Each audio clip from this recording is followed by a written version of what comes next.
Anchors up, sails at full. Welcome to the Sloopcast. How are you doing today, Kyle? Doing right, Jared. How are you doing? I'm doing okay. I was a week without me. Yeah, I did 2 episodes with Austin, and it's fun to do an episode with Austin here or there. I was about to say something really mean about Austin because he typed in the chat, but he's not actually in the VC. See, I would have felt bad if I'd actually said something bad about him, but he's not actually in the channel, even though I know he's going to listen to this later. Anyway, and then I did 2 episodes by myself, which is a thing I like to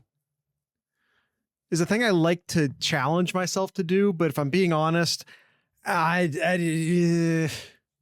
don't know. I don't know if I do a good job when it's just me. So all of this to say, I'm glad to have you back. All right, good to be back.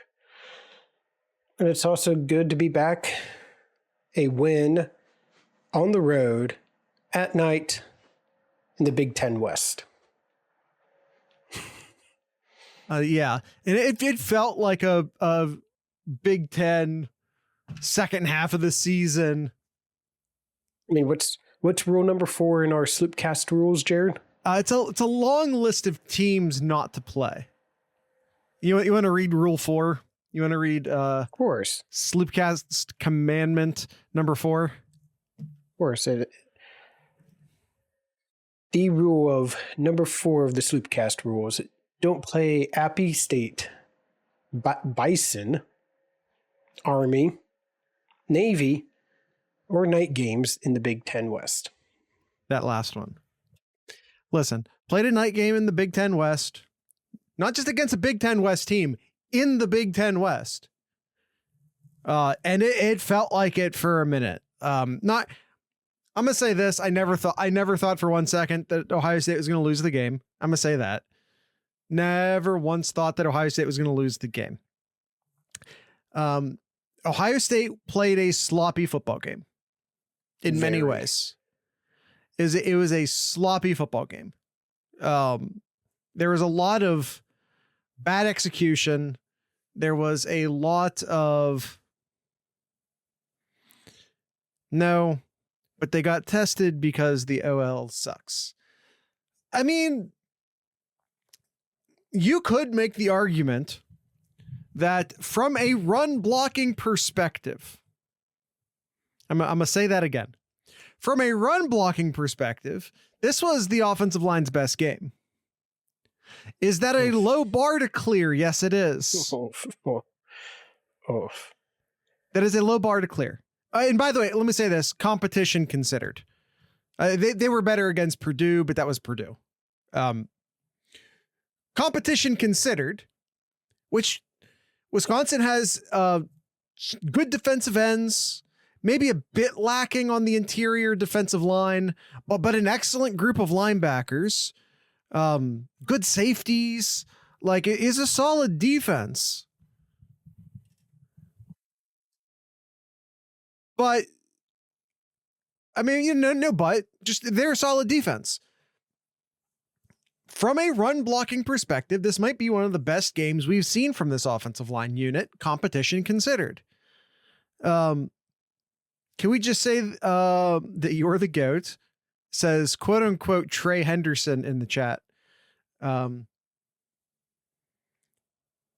that Marv's not human. Marv is an exceptional human being. I'll say that. He's an exceptional human being. My favorite part about the game was the stop we had at the end of the half. Yeah, that's not that goal line stand at the end of the half is not something the 2020, 2021, or 2022 team could have accomplished. For sure. Yeah, absolutely. Yeah, the defense came out to play, and let me pull up the. I'm curious about the stats going into the fourth quarter, but I mean, overall, you look at this: 259 yards led up here, only led up 14 first downs all game here, and held Wisconsin 6 for 16, not quite as good as the 1 for 13 against Penn State, but 6 for 16 is not bad. No. I'm curious on how many of those came in junk time in the fourth quarter, but yeah, Ohio State defense was just on fire, and the offense put them in bad positions, and they multiple times, and they stood up and it's frustrating to see how great this defense is, but seeing the offensive struggles that we've seen so far this year, we know how great this offense can be once it gets clicking. But that's a big if and when that happens, though. And here we are. This is 8 games into the season. We have, 5 games left in the regular season here. And the offense still hasn't figured out, or I should say the offensive line hasn't figured it out. It's definitely, we mentioned it early this season. It's very concerned. And now it's I'm about to pull out the red alert here. Like this is going to get us in a really bad situation here at the end of the year and in the postseason too. Potentially, it definitely could. Fryer and Simmons are just bad. I think Simmons is getting better, but Fryer had one of his worst, maybe his worst game of the year. I'll just say it. He had his worst game of the year. Again, Wisconsin has some really good defensive ends. And Fryer got absolutely turned around a couple times. It was not a good game for him.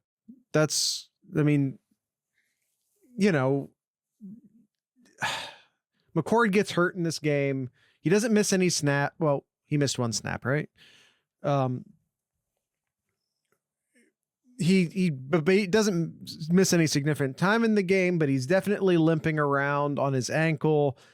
And while he did, we think, hurt his ankle while running the ball, y'all wonder why he never let CJ Stroud run the ball. This is now the second game in a row in which a Ohio State quarterback got hurt. Luckily, as far as we know, only one of them significantly hurt, but second game in a row in which an Ohio State quarterback got hurt. Lost my train of thought there. Oh yeah. He got hurt running the ball, we think. But hits accumulate. It was because he dove forward and then the linebacker landed on his calf there. Right. Or his hamstring on his leg there. We assume that's where he got hurt. I don't know if we 100% know that. It doesn't matter. Point is that hits accumulate. And he took some nasty hits in this game. And, he had a fumble that happened coming around Fryer early in the game. He took another really big hit. Again, Fryer just got turned around. It is a real, it's just weird because we've seen the offensive line be pretty decent pass blockers this year, but not be good run blocking team. This game, it was just the opposite. They looked like a really good run blocking line, but not a very good pass blocking line. And maybe that was something schematically that Wisconsin was doing. I'm not sure. But it was a real role reversal for the offensive line. Offensive line gave up 4 sacks in this game and 9 total tackle for losses as well. Right. They were getting the backfield. It seemed like every play here. It was very frustrating to see that, and that's why we didn't see Stover. I don't think he was targeted once. I don't think Stover was targeted once at all, and that's just because he had to go back in pass block, run block. Yeah, there were a couple there are a few targets for G. Scott Jr. So I think he was maybe getting a little bit more of the pass catching duties, with Stover maybe staying back to block a bit more. They did go into some 2 tight end or tight end and a fullback, which is still like a 2 tight end set on several occasions. That's, I'm sure, an adjustment because of their pass blocking struggles early in the game. I'm looking at the stats. Yeah, none of them, 0 of all 26 attempts. Yeah, none of them was directed to Stover. Zach said in the chat, whiskey without a run game is weird. For what it's worth, Braylon Allen did average 5 yards a carry. When Braylon Allen wasn't carrying the ball, however, it was a totally different story for Wisconsin. Braylon Allen doesn't play in the second half. He got hurt. When he was playing in the first half, even though he was getting good carries, he did choke the ball twice. So a real mixed bag for Braylon Allen as well. 10 carries, 50 yards. As not a bad start to a game. Well, the bad news is he got hurt and he fumbled twice. So yeah, they usually have that committee behind their stud. Yeah, I mean, and it's also, sorry, Kyle, you go ahead. I was going to say that not only was it 2 fumbles, but it was back-to-back fumbles too. Yeah. He had, looking at here, he had first carry was 4 yards, second carry 11 yards and a fumble. Then his third carry 4 yards and a fumble. Yeah. That's, it's so weird seeing that. And then, Allen does go down, but I mean, Akron didn't have that bad of a game. Not as good as Allen, but 9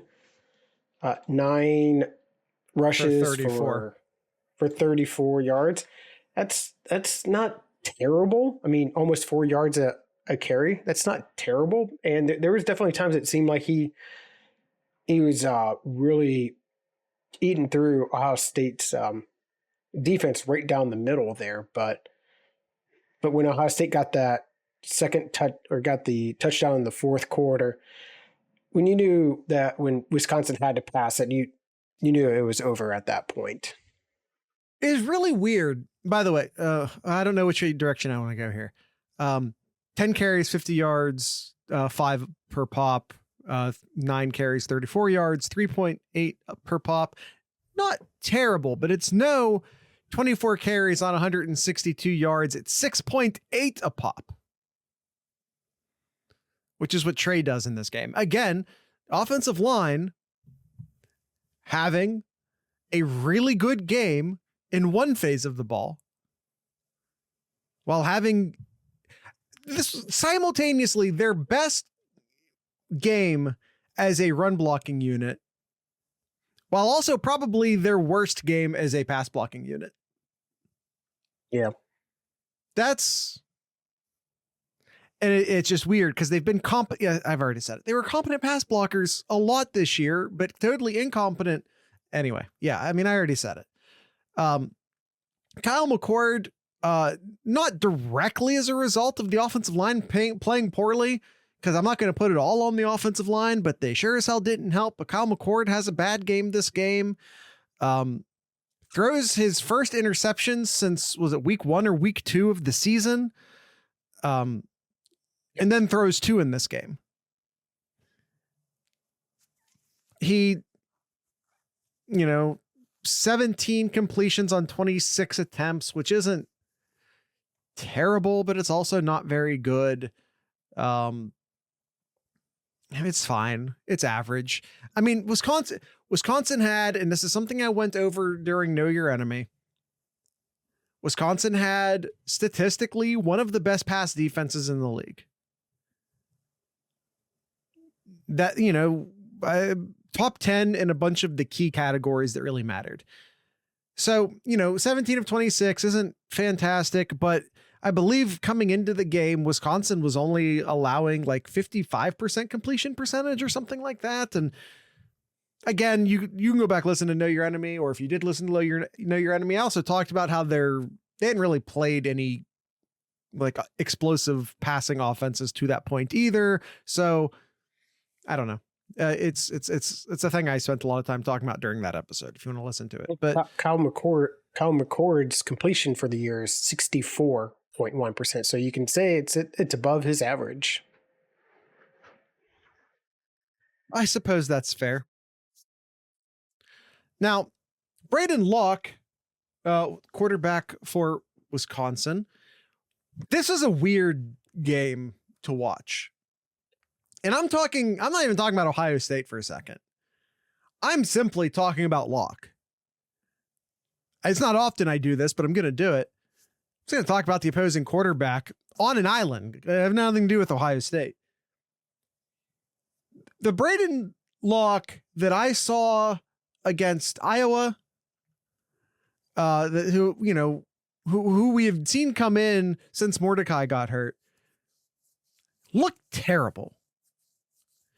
And then through the first quarter and a lot of the second quarter of this game, was throwing the ball high, was throwing the ball behind, was throwing the ball in the dirt, looked totally incompetent. I mean, I'm gonna say he was awful, and I'm gonna say he's incompetent because there's a but coming. But he started off 1 for 4 in the first quarter. I'm sorry, 1 for 5 in the first quarter, and then he starts the second quarter 1 for 8. Yeah, and then he goes on and completes the next 8 completions. Then it's like, whoa, total switch flip. I've never seen a total switch flip on a quarterback like that before. I've never seen it. He went from not being able to hit the trailer of a parked semi to Joe Montana for seemingly no reason. He was all of a sudden throwing dimes. I think it caught Ohio State's defense off kilter for a second because, like, when you're just straight up not expecting the quarterback to be able to complete balls, you change the defense up. And then all of a sudden he starts throwing the ball really well. It is the weirdest damn thing I've ever seen. I've never seen a switch flip on a quarterback quite like that before. But to be fair, too, 2 of those completions went for 0 yards right at the goal line, too. Kyle, he couldn't have completed those in the first quarter, is my point. Yes. I don't think it matters. No. I think one of them basically was a shovel pass, too.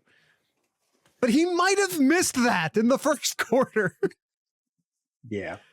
It was really that bad. And that was also just the Locke that we had seen in previous games as well. In the little bit of time we had seen him previous to this game.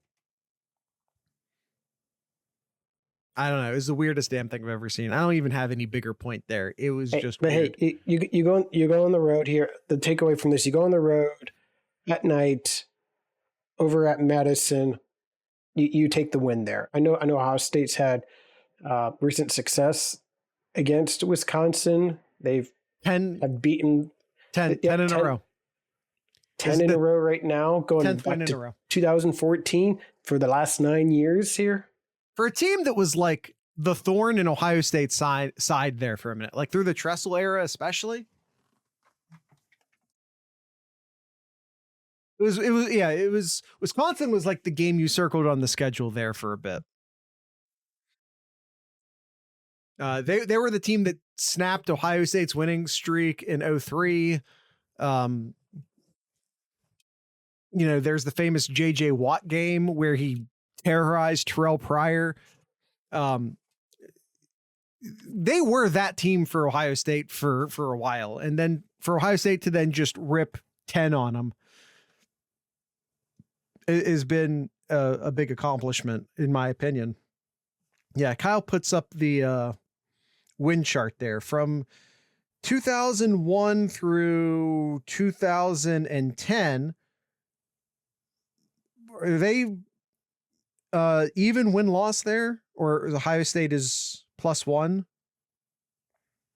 No, they're even. Yeah, no, they're even 4 for 4, 2001 through 2010.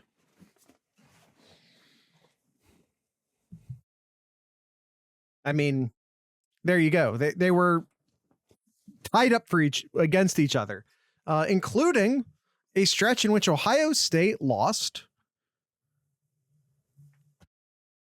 3 times in 4 years. Mm-hmm. Wisconsin was that team for Ohio State for a while. So to, like I said, pull off 10 straight wins against them is a huge deal.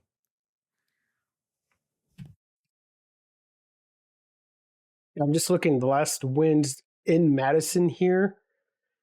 Obviously, Ohio State won this last one 24-10, but then the previous one won by 7 points in 2016, won by 7 points in 2012, and lost pretty bad in 2010 then. So, yeah, it's all been close games if Ohio State comes out with a W there. It's always been a one possession game, and coming out of this game, you win by 14.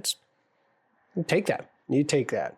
Absolutely. I mean, you always take a win. Yeah. But at a cost, it needs to be said, Ohio State sustained a bunch of injuries in this game. Oh yeah. You know, we don't know the condition of Latham at this time. We don't really know the condition, although he didn't miss any time, of Marvin Harrison, who appeared to have hurt his lower back. Marvin Harrison, by the way, you know, just a Marvin Harrison game, 6 catches, 123 yards, an average of 20.5 a catch and 2 touchdowns. Just a typical Marvin Harrison game. Ibuka dressed for this game, but I don't think he was on the field at any point. So we still don't know how Ibuka's doing. Burke was back and healthy in this game, but we saw JT twist up his back in this game. Kyle McCord twist his ankle in this game. There were a lot of injuries, and again, everyone eventually came back into the game, except for Ransom. We really don't know Ransom's condition. Yeah, Buka probably comes back for Minnesota. I mean, we don't got to rush things for Minnesota. Yeah. Fleming went out, but then he came back later in the game as well. And then went out again. And then went out again. It was a shoulder, I believe, was his issue. Yeah, I really hope it's not. But yeah. Yeah. He could come back for another year if he wanted to, right? He has COVID year in his pocket still. Yeah, I believe so. Yeah. And then obviously we talked about McCord, getting banged up too. And there's a video out there of seeing McCord walking out in sandals and his whole ankle is just covered in ice. Like he just has ice just taped all around his lower leg there. An obvious limp there. Yeah. I mean, he was obviously hurting. Okay, Kyle, do you want to move into the grades? Yep. I don't feel like we talked much at all about the defense, weirdly. I mean, we talked about Wisconsin's offense, which is sort of like talking about our defense, I suppose. We'll talk more about the defense here in our grading then. So let's jump into that here. So the gradings here, we will grade all the positions, including the coaching, which is where we will start. Coaching here, I feel like this is, we're going to do this 2 weeks in a row. It's like, I want to do the offense coaching and then the defense coaching. The defense coaching, I think it's like an A, but then the offense, I think it would get a lower one, like a C or something. But there were some plays, especially in the first quarter. I saw some things I really like. You got X coming out and doing some wide runs there to really keep Wisconsin off balance there because they were just stacking the line there. I really like seeing that. some creativity, some counters. I love me a good counter there. I thought the play calling was okay. So I think because of that, I'm actually going to probably give the coaching staff like a B+. I thought the coaching staff as a whole did really well. It was the execution from the players on the field that really hurt. So I'll give the coaching staff a B+. I liked what I saw on both sides. Okay. I hear everything you're saying except the final grade. Because I think the defensive coaching staff once again has a really good game adjusting to the quarterback. I mean, everything you said about the offense, I agree with. I don't know. I think that weighing the defense into your analysis properly, I think gets them a bit of a bump. So I'm gonna do an A-. Okay. Yeah, going through 3 quarters, Ohio State let up 162 yards and only 8 first downs. Running backs also had a great blocking this game. I mean, someone had to. Yeah. Trey's a bit of a better, I think, pass blocker back there than some of the other running backs. Yes. All right. Zach playing the role of Trey agrees. All right, quarterback here. What would you grade the quarterback, Jared? On one hand, Kyle McCord throws 2 interceptions, gives away he accounts for 3 turnovers. I really don't even want to blame him at all for the fumble because he just got lookout blocked. He didn't hold it too long. A lot of his struggles I'm going to place not on him, but the offensive line. So if you're out there thinking, Jared, he turned the ball over 3 times, he has a terrible quarterback rating. He doesn't throw for over, he only throws for 225 yards. The offensive line was not doing him any favors in this game. But I also need to say that it's not all on the offensive line either. I'm going to do like a B-. And I'm trying to cover my bases here because I feel like there's some people who really just want to take McCord out back at this point. And I think those people are crazy. And again, a lot of the struggles have a lot of his struggles in this game had more to do with the offensive line than it did with him. But not all of them. I'm not making a total excuse here. One of the interceptions especially was totally inexcusable. You can make an argument both of them were inexcusable. The fumble I'm not putting on him at all. He completely is limp. But by the way, one of the things we do, and one of the reasons why he does get at least a B- from me, he has, by any measure, a terrible first half, whether it be his fault or whatever. 3 turnovers and a half is not great. It should be said that his fumble that was recovered by Wisconsin was on a 4th down play anyway. That probably should be said just before I get too far away from it. So the ball was being turned over regardless. It's still, to me, that's still a turnover on downs. It's still a turnover in my mind. Whether it's a turnover on 4th downs or you fumble, it's still a turnover. So he has, right. To me, it's but he's still there. But he still got lookout blocked. Yeah. So I just want to say a lot of, if I can channel Ryan Day for a second, a lot of toughness by Kyle McCord on this. Toughness to play through the ankle injury and mental toughness to have a terrible first half and then proceed through the rest of the game with a fair amount of, with an excellent amount of composure and emotional maturity and not totally falling apart. And I think there's a great deal of mental toughness there as well.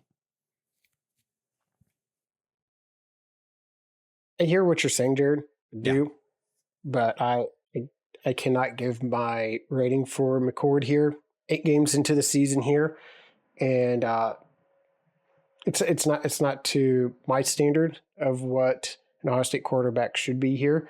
I'm going to give McCord like a C-. Both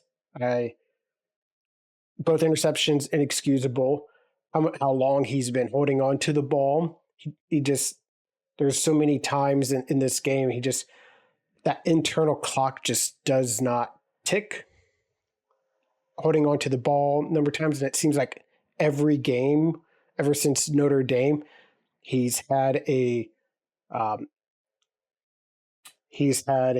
intentional grounding. He had 2 of them in this game as well. Seems to just be a repeating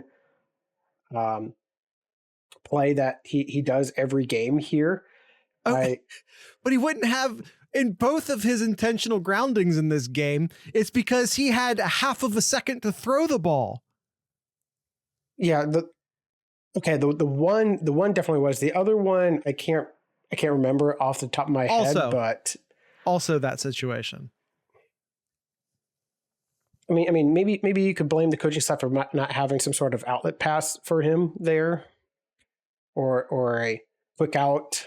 Well, the problem is, Kyle, is you either keep people back to block, or you have an outlet pass. That's typically the running back or the tight end in depending upon your package. Yeah. So it's like, sometimes you have one or the other. Especially if it's a long conversion and you have to send multiple people, deep downfield. Yeah. I mean, if I were to grade it from the first quarter, where was it here? Yeah, like the first quarter or really the first half there, I'd probably give almost like an F to him. But then the second half, I thought he played much better. Actually, Jared, here's a great stat in the second half, Jared. He never missed a pass in the second half. That's what I'm saying. And to have that first half, which admittedly was bad, we can talk about why it was bad and if it was all on him or not. To bounce back mentally after that half and throw 100% completion percentage in the second half shows a great deal of mental toughness and a great deal of maturity for a first-year quarterback. Mm-hmm. Yeah. I'll still stick with my C- still. I think you're being rough. All right. Can we grading? I'll do what I want. I know. And I think you're being rough. That's all. All right. Running backs. I thought the running backs overall did a fantastic job. I'm giving the running backs an A. I really like what I saw. I really like what I saw from the running backs. I mean, they're just Trey. This is Trey's grade here.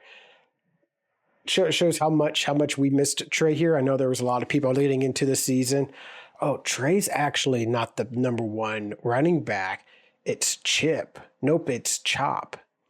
Nope, it's Chisel. Chisel is your number 1 running back here, and Chisel is Trey Henderson. So Henderson's coming into this game, 28 touches, over 200 all-purpose yards in this game. Yeah, Chip is that guy. Chisel is that guy. Yeah, Chisel is Chip. Him. I did. Chisel. I get an S. We don't do S's on this show. S's for the next show. We stick to the academic grade on this show. Yeah. Offensive line. I'm just gonna do a C because it's like the middle. No. Maybe a C-, because again, like they had an excellent day run blocking. Trey had an excellent game. No, how many cuts he had to do there? That's not That's not how that works. Okay. I mean, that is just not how that works. I'm giving the offensive line like a D+.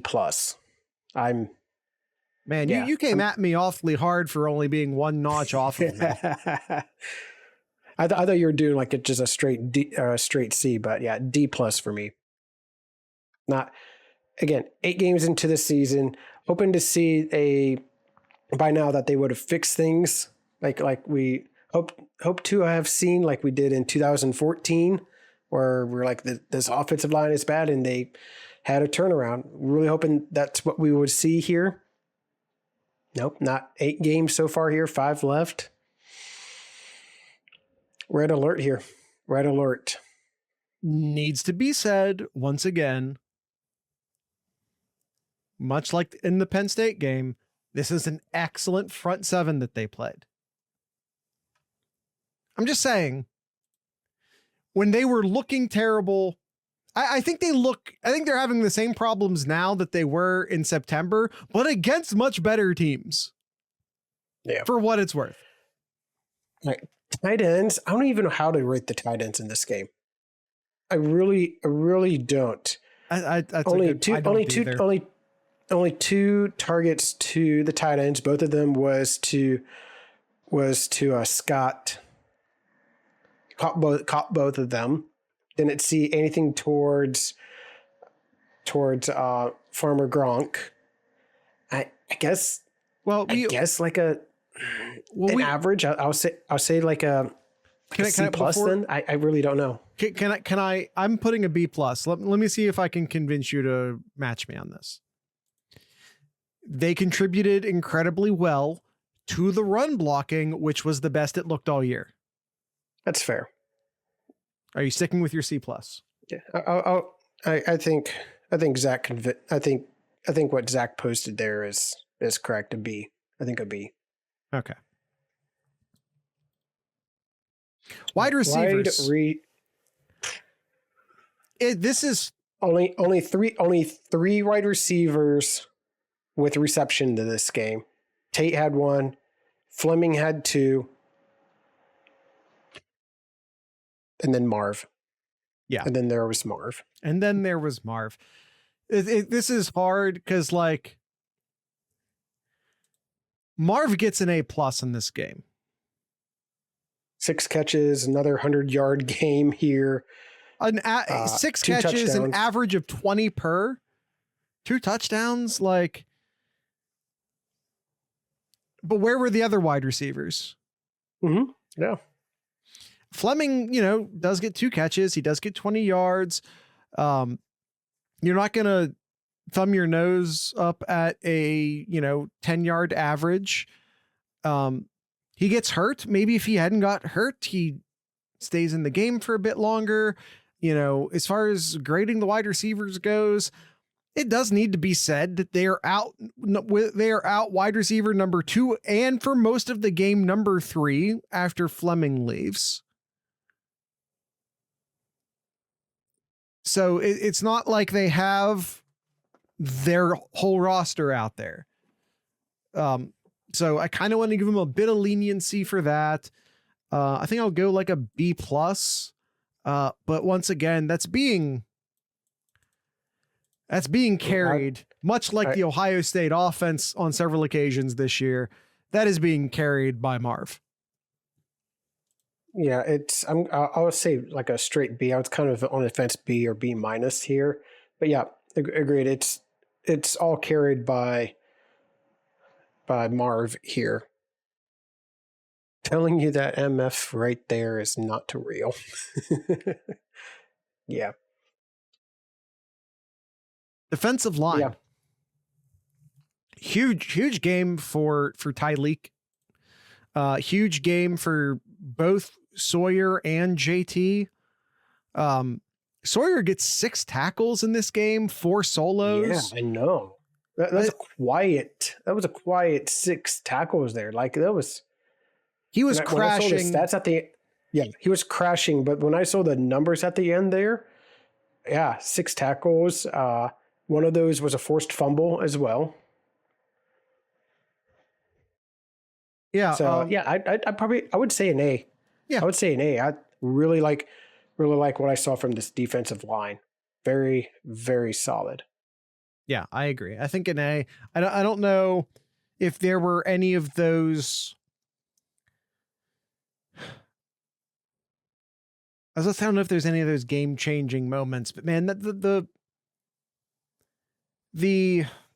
goal line stand at the end of the second half, carried not entirely by the defensive line, but largely by the defensive line. I'm still gonna keep it at an A. I was really trying to convince myself to go A+ there for a second, but I'm gonna keep it at an A. I think we need to not give out too many A+. Linebacker. I thought Tommy had a good game. Tommy had a great game. I thought Tommy had a great game here. He had a great game against the pass. He was not bad against a great game against the run. And I'm not going to say he was bad against the pass, but it was thrown into his zone a few times. I also just didn't see much of anything from the other linebackers. Steele does put up some tackles. I don't remember Cody Simon having a huge impact in this game. I don't remember much contribution. I don't remember a lot of standout plays from anyone other than Tommy Eichenberg in this game. Simon did play. Like, I saw him out there. Yeah, he was. He had 2 tackles in this game. Yeah. I don't know. I don't have any like huge complaints, but I also just I don't remember thinking. I remember thinking a lot about the linebackers one way or the other, if I'm being honest. I'm gonna go like an A-, I think. Yeah, and that's kind of what I was thinking was an A- though. And we kind of talk about like the corners, which is our next one we're going to be talking about. I feel like this year, the linebackers, if we don't talk about them, they had a good game. No. Linebackers are supposed to make an impact and be seen. They're supposed to, but in years past, though, it's always been linebackers were out of position, linebackers missed a tackle, and this year they're just doing what they're supposed to. Maybe. That's how I feel. All right. Corners. Hancock. I want to talk about Jordan Hancock. Talk about Jordan Hancock. This guy here having a great season. Like, he's made so many great plays this year. I don't think Hancock gets the credit that a lot of Buckeye fans will give him. He was clearly like the third cornerback on the team at the beginning of the year. Like, it was clear, like, he didn't have a great start to the year. So for some Ohio State fans, they will just essentially like, well, that guy's in my doghouse and he'll just stay there for the rest of the year. I think is part of the perception issues with Hancock. And again, he didn't have a good start to the year, but he's gotten a lot better. And he's playing great now. He's playing very, very good. Like, especially whenever Ohio State goes up against these more spread happy teams, which, by the way, may start seeing that this next weekend. Hancock is a very, very solid third corner here. Really, really like what I've seen with Hancock these in October. October Hancock has been very good. Yeah, I mean, not that we need to talk too much about the Penn State game, but he was great in the Penn State game as well. Yeah. Burke does Burke things. Yeah. Iggy had an okay game. Maybe not one of his best games, but he was solid. I thought he was. He does give up a pass interference call, which for what it's worth was a good pass. Like, he got beat. And, hey, Yeah. Don't get beat twice. Like, go ahead and just take the guy out, but it was a good pass interference call. Sometimes you get beaten. Sometimes you just got to grab the guy and eat the penalty. Yeah. And Iggy does get the credit for the fumble recovery too. So that's always nice to have on that stats there. So I give the corners an A. Yeah, I agree. Corners a solid A. And then while we're at it, let's give the safeties an A too. It's still Jared. Oh, nope. I apologize. For the first time. Oh, actually, no. Let me find it. Kyle figure it out. He'll figure it out. I found it. Ohio State still has not let up a play 30 yards or more. Yeah. Locke almost got it. He almost got it.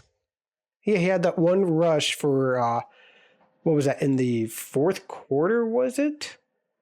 No, it was in the third quarter. It was in that first drive. He rushed for 29 yards. Is it none Almost over 30? Is it none over 30? No. I swear there have been some over 30. I think it's none over 40. I think there have been some 30 plus yarders in this season. I think the number's 40. I could be mistaken. I think there have been 30 plus yard plays. I just don't think there's been any 40 plus yard plays, which, again, to go the entire season, Penn State gave up a 90 yarder to Indiana this week. Mm. And compared to like years past where it seemed like Ohio State gave up multiple 40-yard plays. Yeah. Not allowing one all season, 8 games in. Yeah. Absolutely. Yeah. Absolutely. All right. And last one is special teams. I didn't think the coverage team was very good this week. Yeah. Coverage team was bad. I thought it was a good punt. I thought it was a good punting game. As far, not necessarily in punt coverage, but the game got very Tressel-esque in moments. That's for sure.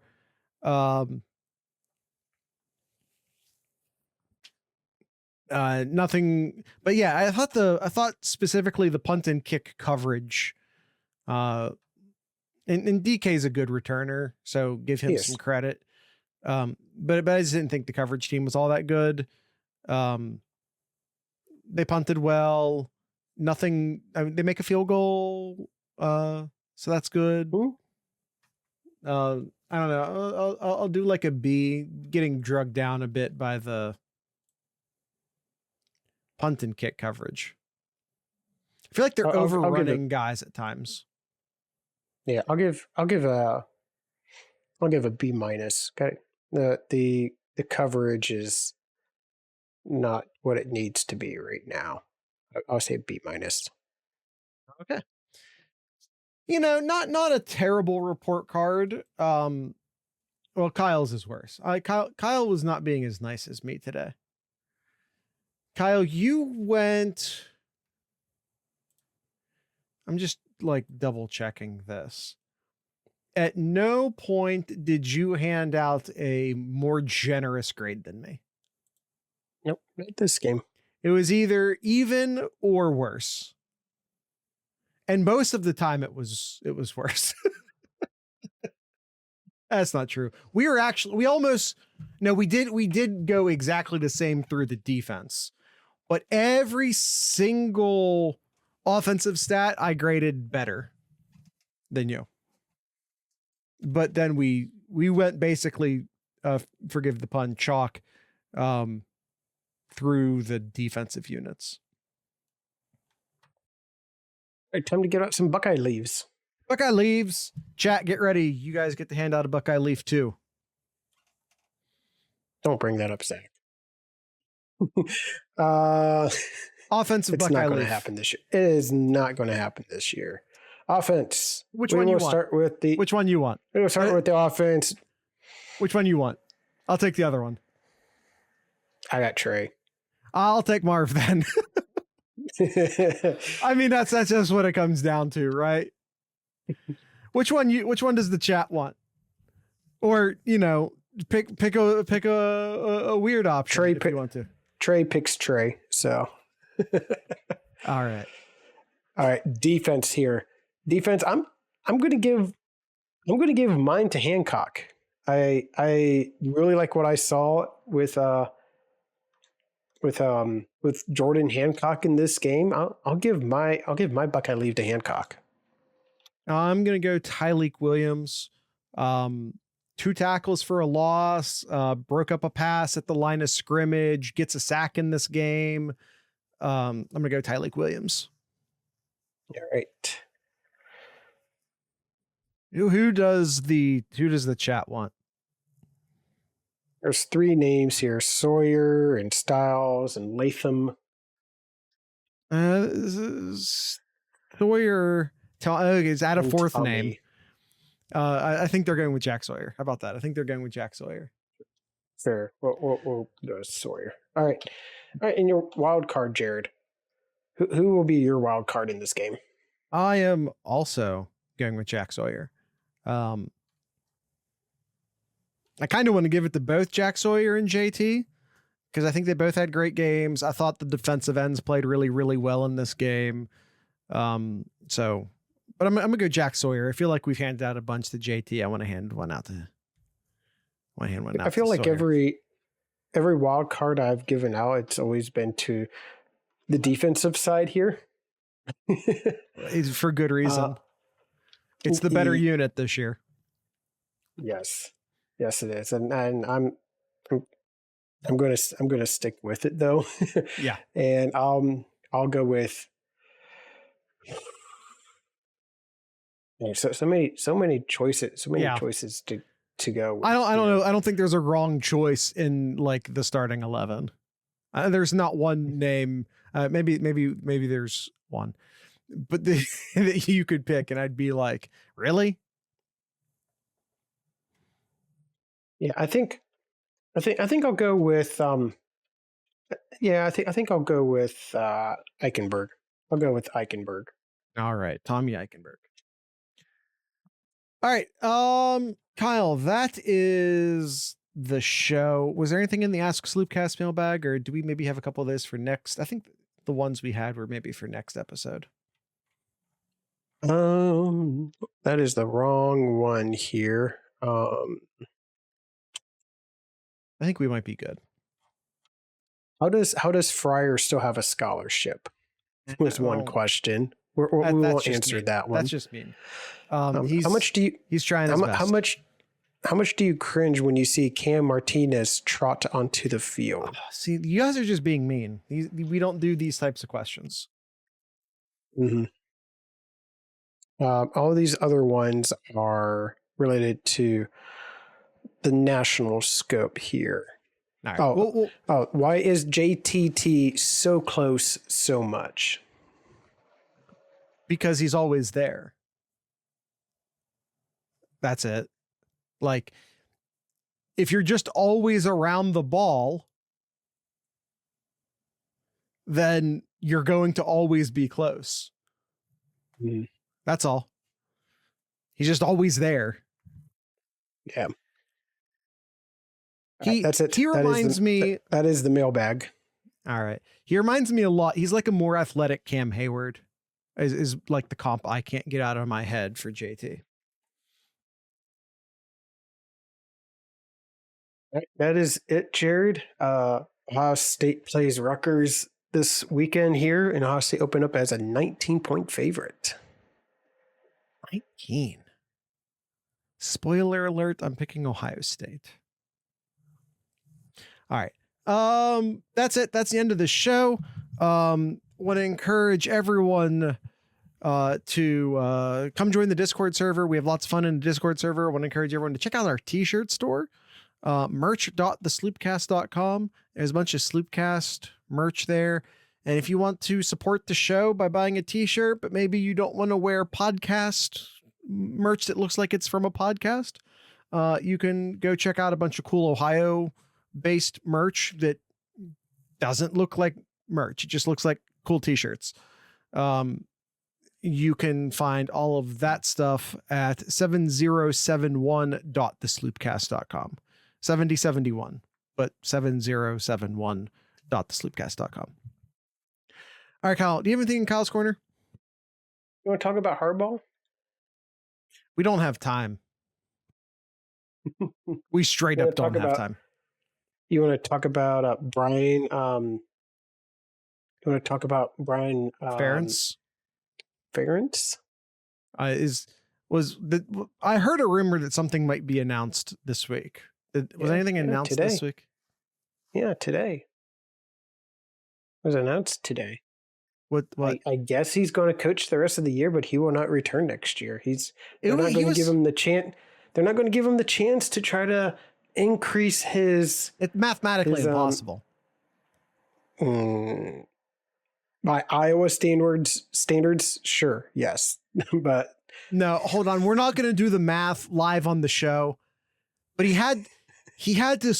Was it 24 or 25 points a game he had to average in order to keep his job?